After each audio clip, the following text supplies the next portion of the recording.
Hey, what's up guys, it's Nuno Carvalho here, and today I will teach you about Newton's laws of motion. Strap on your seatbelts, because you are about to get schooled. First, a little bit of history on Mr. Newton. Sir Isaac Newton is one of history's most important physicists. Born in England, January 4th, 1643, he lived a long life up until March 31st, 1727. He is well known for his advances in the science fields of motion. He even had a unit named after him.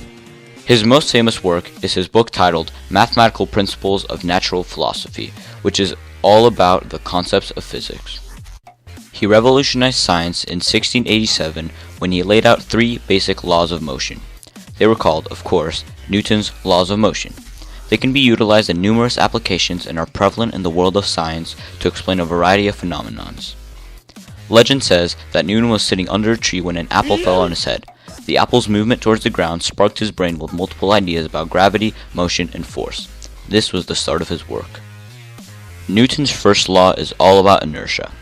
Inertia is the tendency of an object to resist any change in its motion. It states that an object in motion will stay in motion, while an object in rest will stay in rest.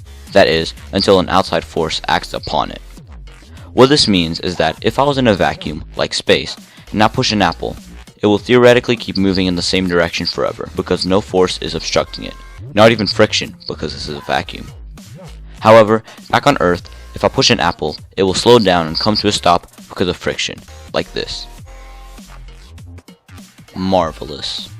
Friction is the force that one surface exerts on another when the two surfaces rub against each other. Newton's second law is relatively simple. It states that net force is affected by two variables, acceleration and mass.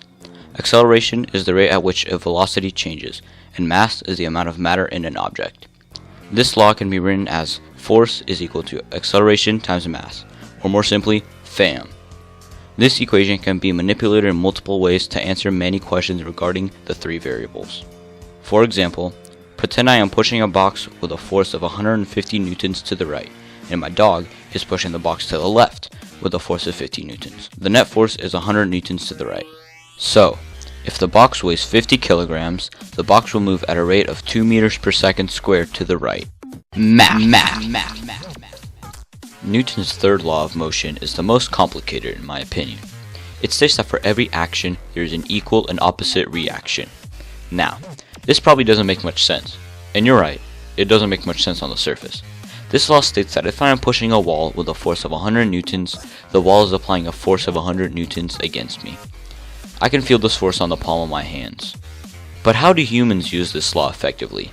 Look at cars.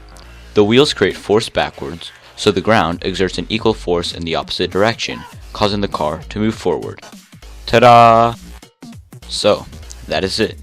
Those are Newton's three laws of motion. They have shaped science's study of force and motion forever, and are regarded as one of humanity's greatest discoveries.